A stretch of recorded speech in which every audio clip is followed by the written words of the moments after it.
Liturgia do dia 15 de fevereiro de 2023, quarta-feira da sexta semana do Tempo Comum.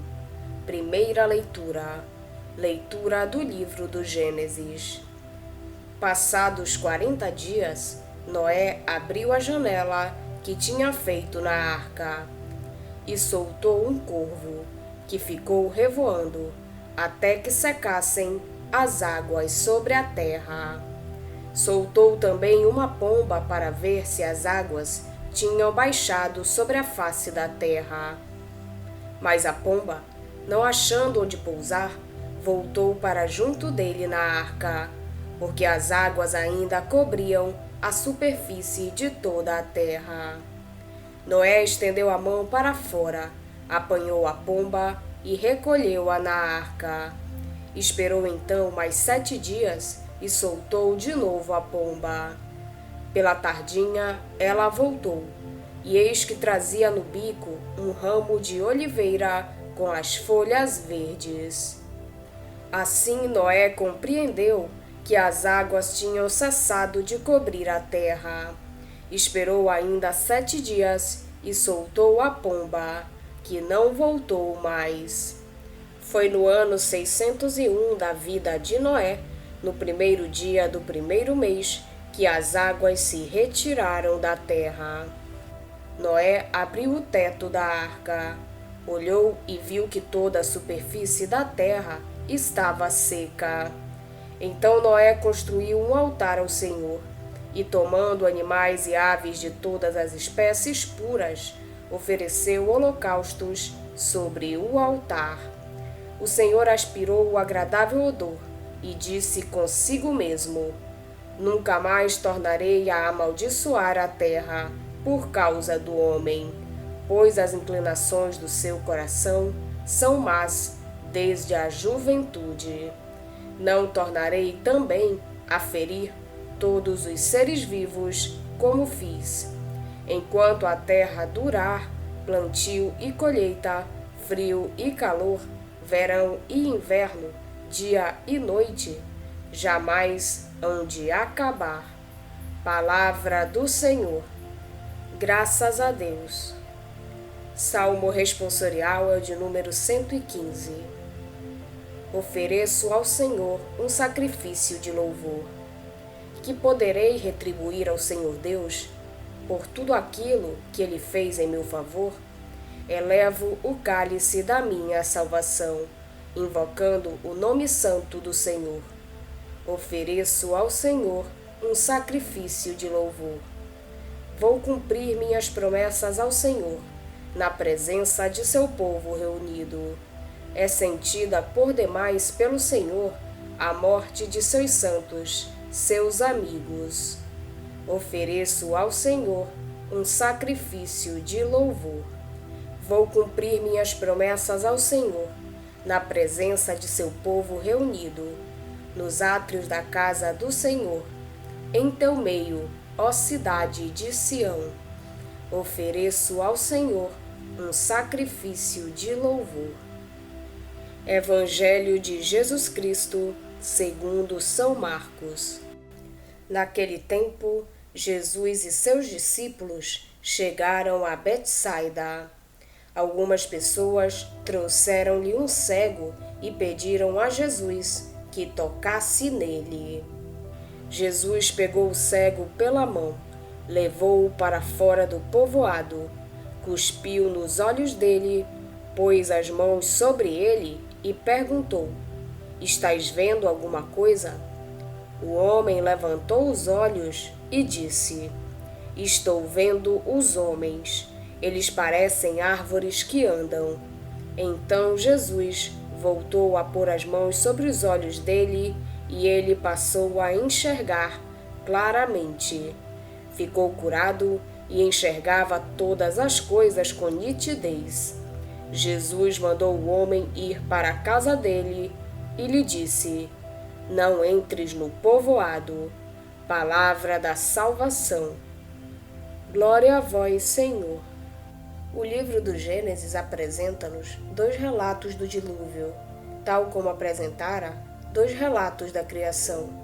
Só que enquanto estes estão separados um do outro, em Gênesis 1 e Gênesis 2, os dois relatos do dilúvio estão embutidos um no outro. Mas é possível distingui-los. Enquanto para um, o dilúvio dura 40 dias, número aproximativo para um período bastante longo, para outros dura 12 meses lunares com mais 11 dias, o que perfaz 365 dias, isto é, um ano solar. O importante é que o dilúvio, ainda que tendo durado muito, também teve um termo. As águas acabaram por se retirar. Esse fato ilumina-nos sobre o modo de agir de Deus. Outra diferença que notamos entre os dois relatos é que enquanto num os animais puros reunidos na arca são 7, ou 7 pares por espécie, no outro são apenas 2, um macho e uma fêmea. Eram mesmo precisos 7 pares de animais? Não chegavam 2 por cada espécie? O problema está no sacrifício de animais e pássaros com que termina o relato. Tal não seria possível se só houvesse um par por cada espécie. Ao sentir o odor deste sacrifício, Deus reconcilia-se com a criação e promete jamais voltar a amaldiçoar a terra por causa do homem. Esta imagem de Deus pode fazer-nos sorrir, mas é menos primitiva que a do relato paralelo da Mesopotâmia, onde os deuses, ao sentirem o odor do sacrifício, se aproximam como um enxame de moscas. Depois do dilúvio e do sacrifício, Deus decide não voltar a amaldiçoar a terra por causa do homem, pois as tendências do coração humano são más desde a juventude. A maldade do coração humano esteve na origem do dilúvio e está no seu término. Deus apercebe-se de que o remédio tentado não foi eficaz e desiste de voltar a usá-lo.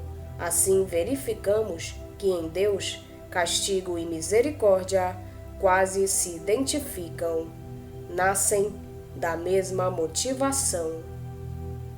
A cura do cego de Betsaida, propositadamente colocada por Marcos, num contexto onde se fala da cegueira dos fariseus e dos discípulos, encerra a seção dos pães.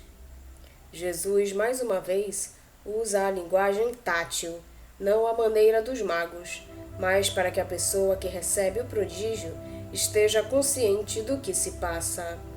O milagre realiza-se em 2 tempos. Primeiro, o cego vê confusamente. Vejo os homens, vejo-os como árvores a andar. Depois, quando a cura está completa, vê claramente. Ficou restabelecido e distinguia tudo com nitidez. Jesus não quer atitudes triunfalistas. Por isso, ao despedir o cego curado, recomenda-lhe que não entre na aldeia. O verdadeiro crente crê nos milagres e não por causa dos milagres. Os milagres vêm depois da fé, de tal modo que se não há fé, ou se ela é fraca, nem sequer acontecem milagres. Além disso, os milagres nunca são enquadrados numa cristologia ou eclesiologia triunfalista.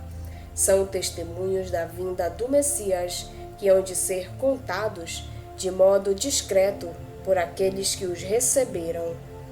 De qualquer modo, Marcos insiste na reserva messiânica. Os crentes não têm que medir forças com os não crentes. Por um lado, podem perfeitamente admitir que muitos prodígios foram efeitos de simples forças naturais desconhecidas pela razão humana.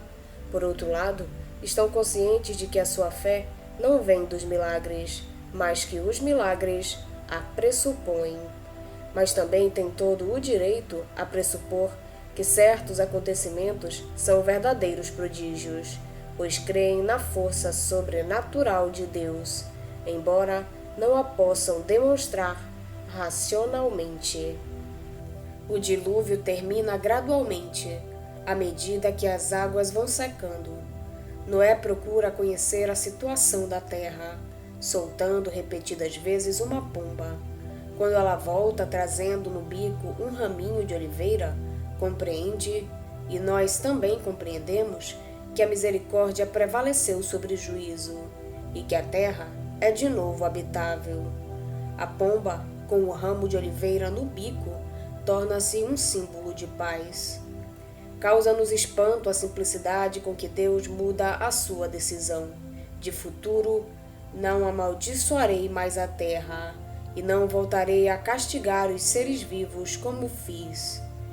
Noutro lugar das Escrituras, disse que Deus nunca se arrepende, que não é um homem para mudar de opinião. Os filósofos insistem nessa imutabilidade de Deus. Sendo perfeição absoluta, Deus não pode mudar. Esta contradição não deriva das limitações de Deus, mas das nossas. Não somos capazes de compreender a Deus. Se o compreendermos, deixará de ser Deus, como diz Santo Agostinho. Precisamos até juntar coisas contraditórias para fazermos uma ideia menos imperfeita de Deus. Insistir na imutabilidade de Deus, como os filósofos, leva-nos a uma ideia mais empobrecida de Deus, que seria para nós semelhante ao monte de pedras, que não se move, não tem sentimentos, não vive. Se lermos com simplicidade a Bíblia, vemos que Deus pensa, tem sentimentos, ama profundamente, ira-se com os pecados do povo, muda as suas decisões. E ficamos com a ideia de um ser vivo, cheio de movimento e de riqueza, o que é mais verdadeiro do que a ideia dos filósofos. A Bíblia, por vezes, também fala de Deus como imutável, mas geralmente mostra-nos um Deus semelhante a nós. A perfeição divina é plenitude e não imobilidade. A imobilidade de Deus encerra todos os movimentos. Deus não tem emoções humanas, mas está acima delas. Não ama como nós, mas ama mais do que nós. Ama de um modo que não podemos compreender.